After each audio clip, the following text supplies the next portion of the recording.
Sınav için yara aldık bizler. Bu dünyada kim eziyet kim kar. Sınav için yara aldık bizler.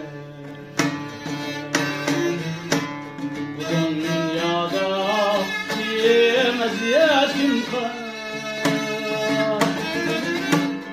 Kadirime yüksek güvenli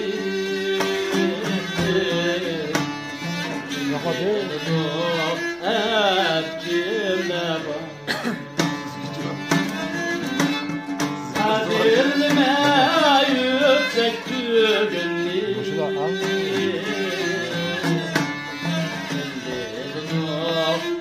ettimle bak.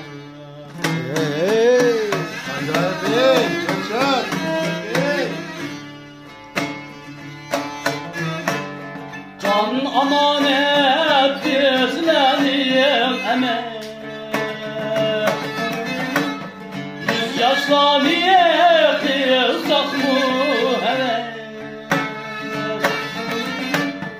Yüz yaşla niyeti saklı heves. Bu hayatta cevap vermekte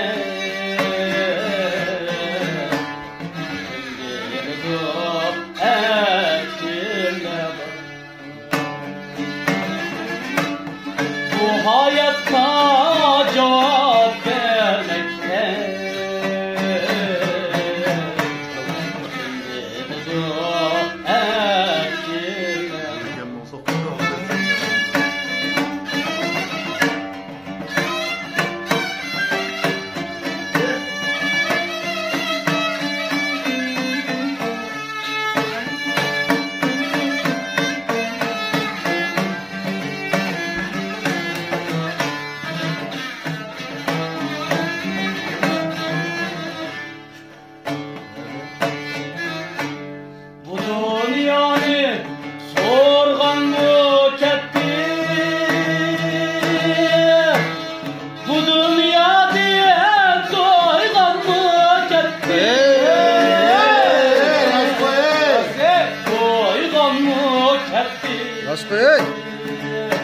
bu dünyanı sorgan mı ketti?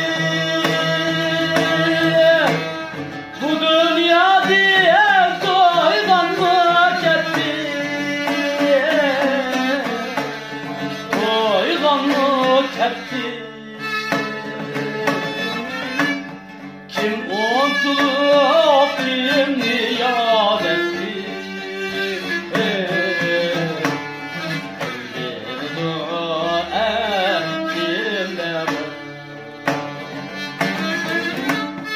Kim unutup kimni yad etti?